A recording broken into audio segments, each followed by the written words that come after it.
Olá, queridos, nós estamos aqui nesse podcast muito jóia. Nós vamos estar falando sobre muitos assuntos preciosos e importantes. Inclusive, pode ou não perder a salvação. E realmente, já que eu estou na era da graça, estou debaixo da graça de Deus, eu posso pecar à vontade? Como é isso? Vai ser muito interessante.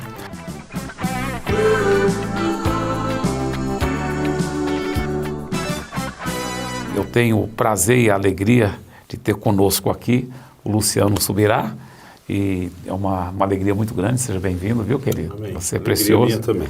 E também eu queria vamos começar falando o que é graça, né? O que é a graça verdadeira de Deus? O que a Bíblia ensina sobre graça, pastor Luciano? Bom, é comum hoje em dia as pessoas usarem o termo hipergraça. E com o hiper, obviamente, estão tentando falar de uma ampliação, de um aumento. Eu sei que a intenção é boa no sentido de tentar comunicar que começou a haver exageros na aplicação. Mas eu, particularmente, não gosto muito do termo, porque eu gosto de dizer, a graça já é hiper. A verdadeira graça de Deus é algo extraordinário. Já é infinita, né? Exatamente. Então, assim, é algo poderoso. Eu prefiro só reconhecer que há pessoas que estão distorcendo o verdadeiro sentido da graça, daquilo que a Bíblia diz, do que apenas chamá-la de hiper, né? Em Judas 1,4, a Bíblia diz que certos indivíduos cuja sentença de condenação foi promulgada há muito tempo, se infiltraram no meio de vocês sem serem notados. Ele diz, são pessoas ímpias que transformam em libertinagem a graça de nosso Deus e negam o nosso único e soberano Senhor Jesus Cristo. Então, haviam pessoas distorcendo a graça desde o início, né, da era cristã.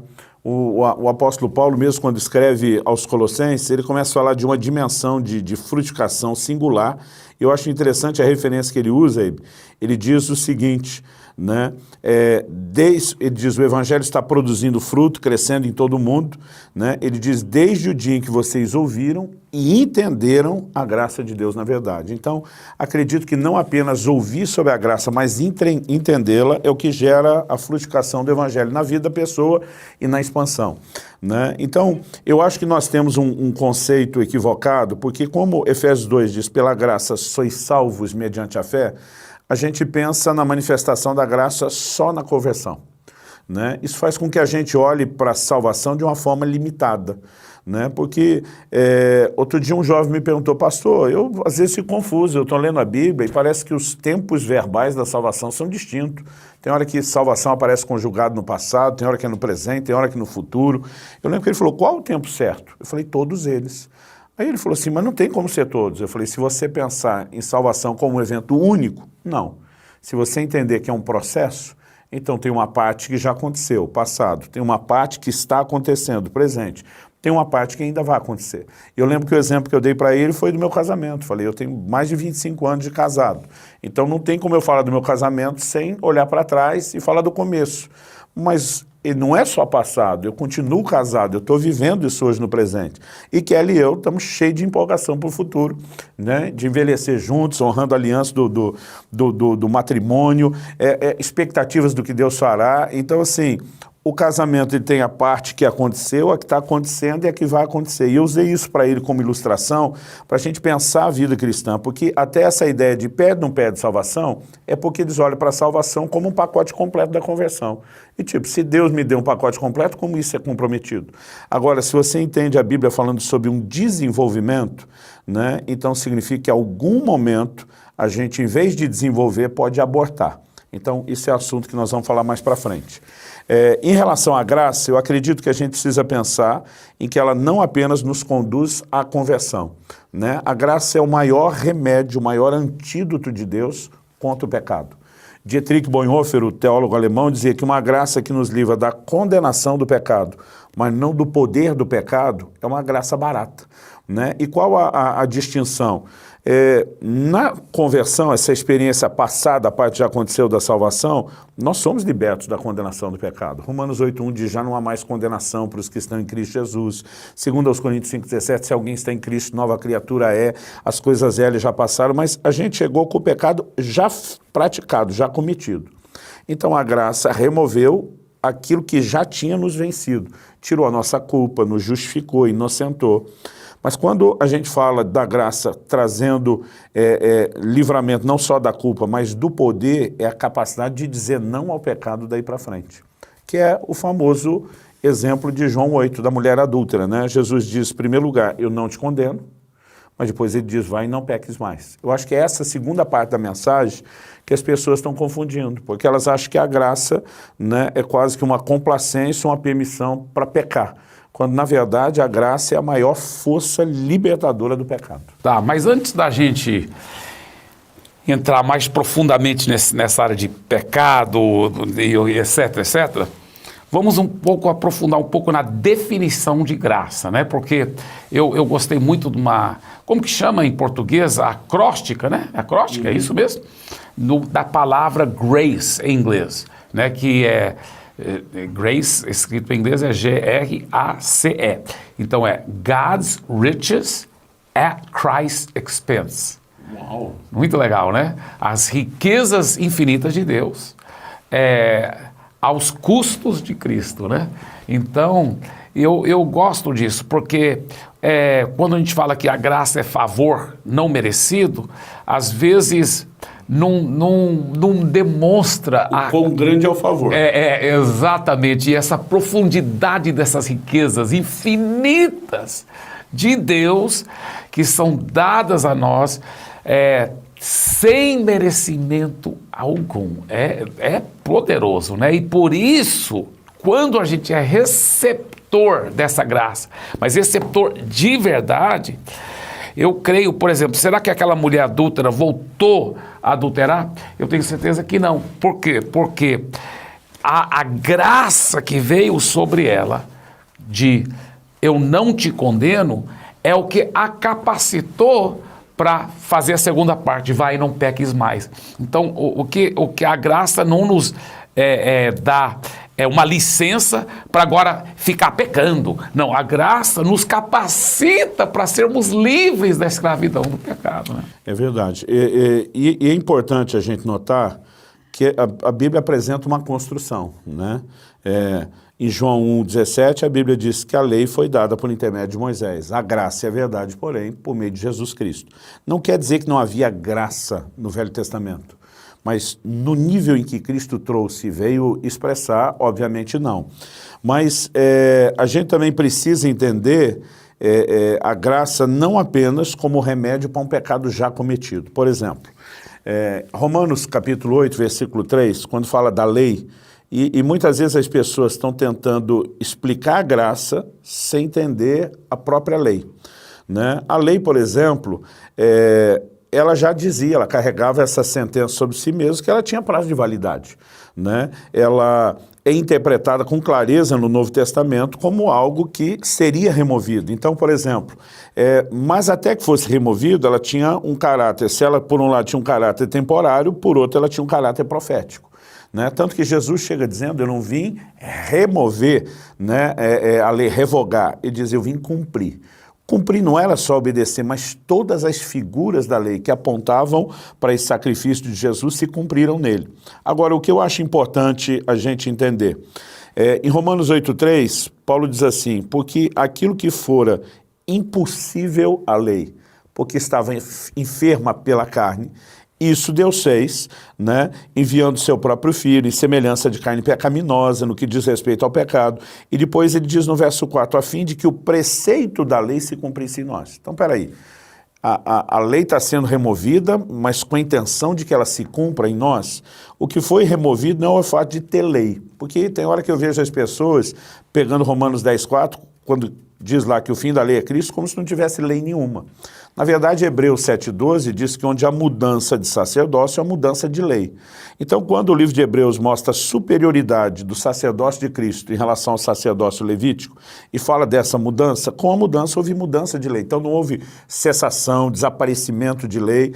A Bíblia fala de guardar a lei de Cristo. Né? Lei da liberdade. Lei da liberdade. O próprio Jesus diz, aquele que tem os meus mandamentos e os guarda. Ele diz, vocês vão fazer discípulos das nações, ensinando eles a guardar o que eu tenho ordenado. Então, o que a gente não pode perder de vista, ainda tem lei. Não é a mesma lei, com rituais, cerimoniais, mas tem lei. Então, a pergunta a ser feita é, o que mudou da velha para a nova aliança? Eu olho alguns pregadores modernos e parece que do jeito que eles estão falando é como se Deus tivesse mudado. Que o Deus do Velho Testamento era ruim e o Deus do Novo Testamento parece que se converteu, ficou bom. Né? Isso é um absurdo, porque um dos primeiros atributos de Deus que a gente estuda na teologia é a imutabilidade. Malaquias 3,6, eu, o Senhor, não mudo. Tiago 1,17, nele não há mudança nem sombra de variação. Então, vamos jogar isso fora. Deus não mudou. Então tá, se Deus não mudou, o que é que mudou? A gente já mostrou que não deixou de ter lei, apenas mudou o tipo de lei. Qual era o propósito da lei antes da vinda de Jesus? Que ela fosse obedecida. Qual é o propósito da lei do sacerdócio atual? Que ela seja obedecida. O propósito dela também não mudou. Quais eram as consequências de se quebrar a lei antes? Juízo. No Novo Testamento também não mudou. O pessoal tenta imaginar um ambiente de graça onde não tem juízo.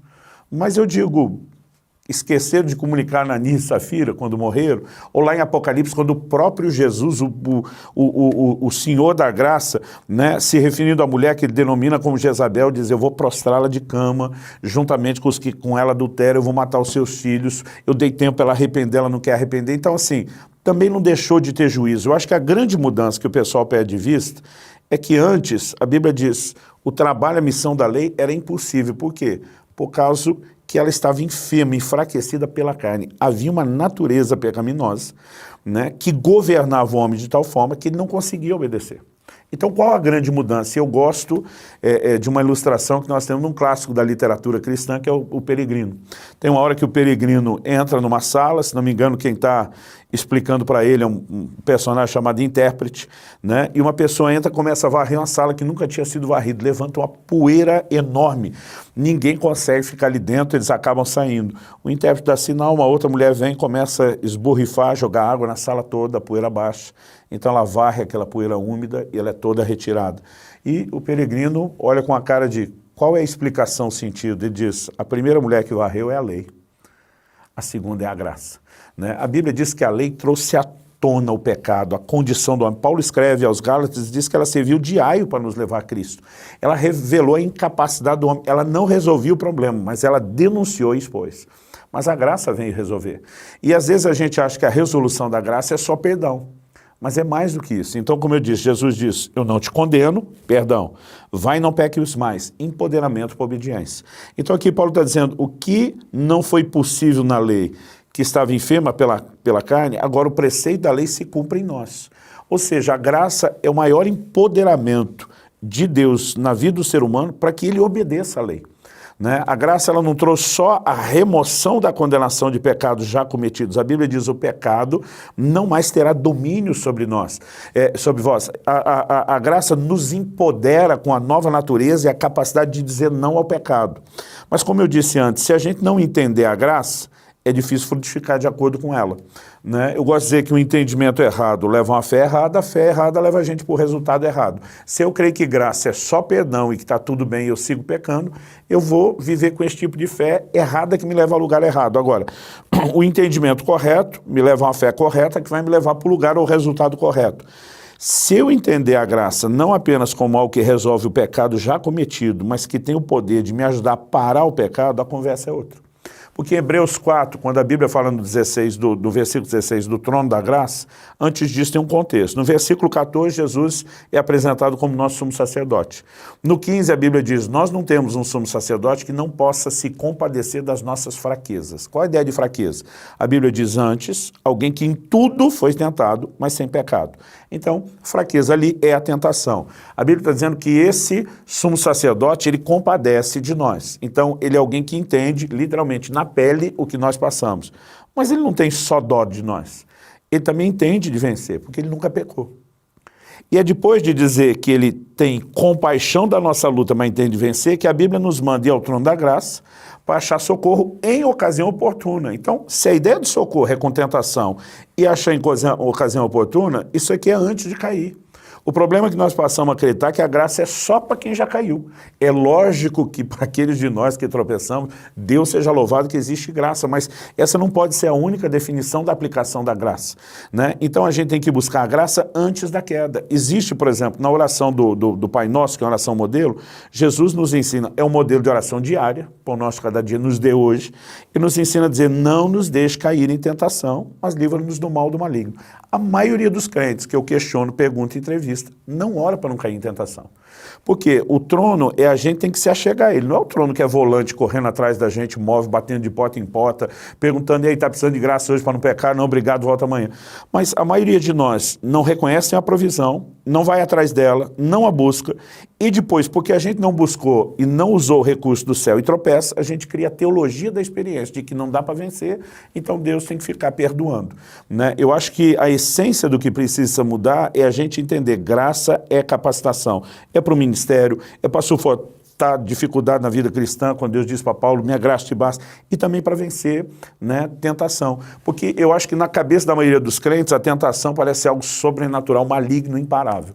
Mas Paulo diz em 1 Coríntios 10, 13, não vos sobreveio tentação que não fosse humana. Exatamente. A tentação é humana. Outro dia o cara falou, mas o diabo é o tentador. Eu falei, porque ele provoca o que está dentro de você, ele não bota um desejo dentro. Ele instiga, porque Tiago 1,3 diz, cada um é tentado quando atraído e engodado pelo próprio desejo. Então, se o desejo for despertado, há uma tentação no nível humano. Agora, o que é sobrenatural não é a tentação. Ele diz, não vos sobreveio tentação que não fosse humana. Ele diz, mas Deus é fiel, não permitirá que vocês sejam tentados além das vossas forças. E junto com a tentação dará o livramento. Eu gosto de dizer, sobrenatural é o livramento, não é a tentação. Exato. Tentação é natural, o livramento, e aí entra a manifestação da graça, é sobrenatural. Então, eu acho que isso resume a essência do que a gente tem que pensar, né? Outro dia alguém falou, não, parece que você está atacando a graça. Eu falei, não, eu estou tentando promover a graça. Eu estou tentando dizer que ela é mais do que o que vocês estão dizendo, eu não estou depreciando, né? É por isso que eu não gosto quando a turma usa o termo hipergraça para quem está diminuindo a graça, né? Se tivesse aumentando, mas está diminuindo. Exatamente. Eu vou repetir o que o Bonhoeffer disse. Uma graça que liberta da condenação, mas não do poder do pecado, é graça barata. Ela é mais do que isso. Você citou um texto aqui, quando a gente estava conversando antes, de Tito 2. Isso. Né? Posso ler esse texto? Pode. Olha que texto poderoso. Olha, porque a graça de Deus se manifestou trazendo salvação a todos. Quer dizer, trouxe salvação a todos. Se a pessoa for receber essa graça ou não, vai depender dela. Porque, mas foi disponibilizado a todos. Aí olha o que ele diz sobre essa graça. Ela nos educa para que, renegadas a impiedade e as paixões mundanas, vivamos neste mundo de forma sensata, justa e piedosa, né? Aguardando a bendita esperança e a manifestação da glória do nosso grande Deus e Salvador Jesus Cristo, Ele deu a si mesmo por nós, a fim de nos remir de toda iniquidade e purificar para si mesmo um povo exclusivamente seu, dedicado à prática de boas obras. Então eu acho tão lindo o que você acabou de dizer, que a graça na sua inteireza, ela nos dá a liberdade de viver uma vida santa. Porque a graça, muito fraquinha, se o cara não consegue vencer o pecado. Aí está muito fraco. Aí o que seria? Não hiper... hipo. Algo menor. Menos do que graça verdadeira. A graça verdadeira, ela vai nos educar para que, renegadas a impiedade e as paixões mundanas, vivamos esse mundo de forma sensata, justa e piedosa. Por quê? Se alguém for nascido de novo mesmo, ele não quer pecar. Ele não está procurando um jeito de pecar. Ele está procurando como vencer o pecado. Aí o que ele não consegue vencer o pecado? Porque ele não está tomando posse da graça como deve. Aí ele usa a desculpa para poder apaziguar a consciência dele. Estou debaixo da graça, então já que eu não consigo vencer o pecado, vou ficar pecando, né? E é muito triste isso, né? Muito triste. Agora, uma das coisas... Outra pergunta aí, agora que nós vamos, ainda antes de encerrar. Pode perder a salvação? Bom, eu acho que a primeira definição é a gente reconhecer que não se perde salvação no sentido de quem perde uma moeda no bolso furado da calça. Eu estava salvo ontem, acordei hoje, não sei o que foi feito com ela. Mas se o processo pode ser abortado, eu não tenho dúvida. 1 Coríntios 15, Paulo começa dizendo assim no versículo 1, irmãos, venham lembrar-lhes o evangelho que anunciei a vocês, o qual vocês receberam e no qual continuam firmes. Então, primeiro ele fala de receber, segundo de continuar firmes. São duas coisas para mim bem distintas. E diz, por meio dele, vocês também são salvos. Então, já receberam o evangelho, não está discutindo a conversão, ainda estão firmes, ninguém brincou com isso.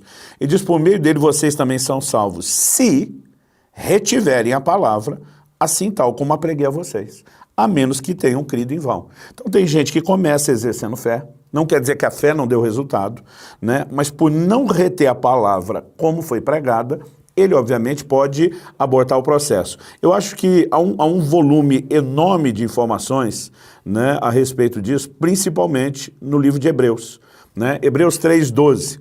Vou ler do 12 aqui até o 14. Tenham cuidado, irmãos, para que nenhum de vocês tenha um coração mau, descrente, que o leve a se afastar do Deus vivo. Pelo contrário, animem uns aos outros todos os dias durante o tempo que se chama hoje, a fim de que nenhum de vocês seja endurecido pelo engano do pecado.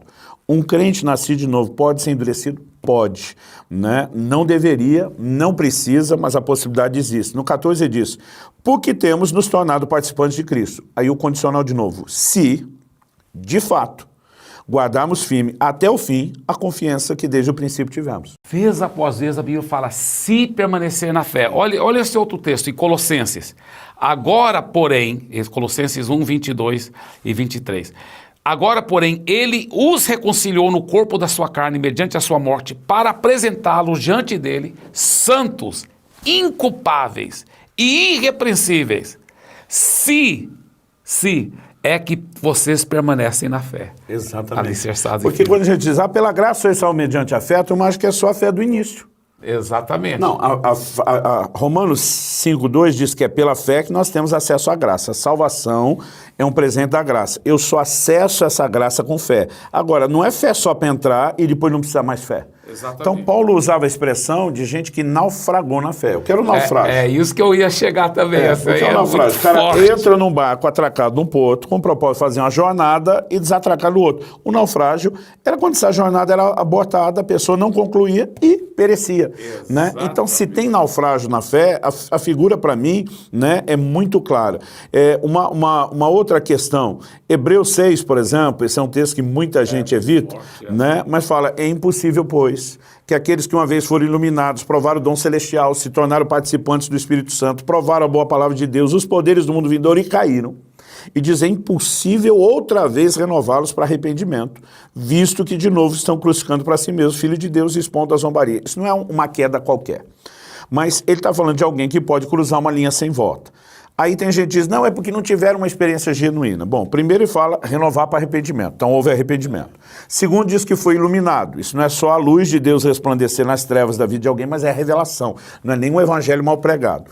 Terceiro, provar o dom celestial. Eu não tenho tempo para provar que isso é um novo nascimento, mas a próxima frase aqui, a quarta, exige que eles tenham nascido de novo, se tornaram participantes do Espírito Santo. Aí, pronto. Jesus disse que o mundo não pode receber o Espírito Santo, e Paulo, escrevendo aos Romanos, disse que se alguém não tem o Espírito Santo, esse tal não é dele. Então, se tornou participante do Espírito Santo, como foi possível chegar a esse nível sem nascer de novo? Exatamente. Provaram a boa palavra de Deus. A ideia de provar que é degustar, saborear como faz com a comida. Significa que eles ainda foram discipulados e alimentados. Os poderes do mundo vindouro. Né? Aí eu vejo alguém olhar e falar, não tiveram uma experiência. Hebreus 10 fala de pessoas que calcaram aos pés o Filho de Deus, profanaram o sangue da aliança com o qual foram santificados e ultrajaram o Espírito da graça. Profanou o sangue com o qual foi santificado. Gente, como foi santificado pelo sangue sem ter uma experiência? Né? Aliás, o próprio Hebreus 10, e eu vou parar nesse versículo aqui para a gente não estender tanto, mas ele diz no versículo 26, se continuarmos a pecar de propósito, outra versão diz, deliberadamente vivemos o pecado, depois de termos recebido o conhecimento da verdade, já não resta sacrifício pelos pecados. Pelo contrário, resta uma terrível expectação de juízo e fogo vingador prestes a consumir os adversários. Aí a turma fala, não, juízo era coisa da lei. Olha o que ele vai falar. Quem tiver rejeitado a lei de Moisés morre sem misericórdia pelo depoimento de 2 ou 3 testemunhas. Imaginem quanto mais severo deve ser o castigo daquele que pisou o Filho de Deus, profanou o sangue da aliança com o qual foi santificado, insultou o Espírito da graça, pois conhecemos aquele que diz... Insultou o Espírito da graça. A mim pertence a vingança e eu retribuirei. Outra vez, o Senhor julgará o seu povo. Horrível coisa é cair na mão do Deus vivo. Então, é Deus julgando o povo. Né? Cada uma dessas declarações, elas para mim são muito claras. Agora, eu acho que a dificuldade é aquilo que nós falamos no início. Quem olha para a salvação como um ato consumado, sem entender o processo e o desenvolvimento. Né? Então, não significa que alguém tropeçou e estragou tudo. O texto está falando de gente que deliberadamente passa a viver no pecado. Eu acho que uma coisa é entristecer o Espírito Santo uma vez, outra algumas vezes, outra várias vezes, outra com muita frequência e outra permanentemente. Né? Então a gente só não pode confundir isso porque daqui a pouco tem crente que por causa de um tropeço ele acha que perdeu tudo. Isso é um engano maligno. Exatamente. Mas tem gente que em nome de fugir desse engano, eles acham também que pode viver de qualquer forma e que no fim a graça o tempo todo fica cobrindo tudo. Isso é um grande engano. Isso. Eu gosto de usar essa ilustração aqui, que eu acho bem simples e ajuda todos a entenderem. A Bíblia fala que porque pela graça sois salvos mediante a fé. Então, muitos cristãos antigamente, erradamente, falavam assim, olha, nós somos salvos pela graça mediante a fé, mas eu continuo salvo pelas obras. Na hora que eu pisar na bola, por exemplo, se o casal viver uma vida santa, entregar a vida para Jesus, mas estão discutindo no carro e com muita falta de amor, outro caminhão veio, pum, os dois morreram, poxa, morreram sem pedir perdão dos pecados e foram para o inferno. Por quê? Porque eles ensinavam que nós somos salvos pela graça mediante a fé, mas continua salvo pelas obras. Não, nós somos salvos pela graça mediante a fé e continuamos salvos pela graça mediante a fé, se é que permanecemos na fé, a Bíblia fala. Tem que permanecer na fé. Então, quando a gente... Agora, se as obras forem uma expressão de fé, tudo bem, mas uma substituição nunca. Agora olha só, quando você vê que Paulo diz lá, mantendo fé, então ele fala, mantenha a fé, você quer ficar salvo, mantenha a fé, mas o que mais ele diz? Olha, mantendo a fé e a boa consciência. Uau! Por que, Paulo? Porque alguns, tendo rejeitado a boa consciência, vieram a naufragar na fé. O texto que você citou. Veja bem, o que acontece? Eu sou salvo pela fé em Jesus e continuo salvo enquanto eu tenho fé. O problema é que se eu ficar rejeitando a boa consciência, eu estou correndo o risco de perder minha fé. E quando eu perco minha fé, aí eu perco a salvação. Por isso que eu não posso ficar brincando com o pecado. Você aborta o processo. Exato. A gente citou Hebreus 10 até o 31. No 35 ele diz, portanto, não percam a confiança de vocês, porque ela tem grande recompensa. Gente, se a confiança não pudesse ser perdida, por que advertência? Pois é. E ele está dizendo que não perder que tem recompensa. Então a gente acreditar que tem recompensa depois de perder, aí diz, vocês precisam perseverar para que, havendo feito a vontade de Deus, alcancem a promessa. Na perseverança de permanecer. Aí ele diz assim, porque ainda dentro de pouco tempo, aquele que vem virá, não há de demorar, mas o meu justo viverá pela fé. Se retroceder na fé, dele a minha alma não se agradará. Nós, porém, não somos dos que retrocedem para a perdição, mas somos da fé para a preservação da alma. Então, assim, há um retrocesso que é para a perdição, mas há uma firmeza de fé que conserva a alma. Né? Então, o ser possível perder não significa que isso tem que acontecer, mas a gente tem que ter intencionalmente, né, um posicionamento claro a respeito disso. Qual vai ser o título do seu livro que está saindo agora logo? Graça Transformadora. Graça Transformadora. Não esqueça de comprar esse livro, porque não estou fazendo propaganda para ele poder vender livro. Estou fazendo essa propaganda para você e eu, todos nós, aprofundarmos mais na palavra, nessa área da graça transformadora. Deve sair nesse segundo semestre de 2021. A gente começou desde o período antes da lei, o que era a lei, as definições, o caráter temporário, profético da lei. A gente fez toda uma construção para depois enfatizar principalmente esse poder transformador e não só perdoador da graça. Eu estou muito empolgado com esse texto. Maravilha. Muito, muito, muito obrigado, pastor Luciano. Eu vou ler um último texto aqui, Hebreus 12, 25. Tenham cuidado, não se recusem a ouvir aquele que fala. Pois se os que recusaram ouvir quem divinamente os advertia da terra não escaparam, está falando da lei, Moisés, muito menos escaparemos nós, se nos desviarmos daquele que dos céus nos adverte.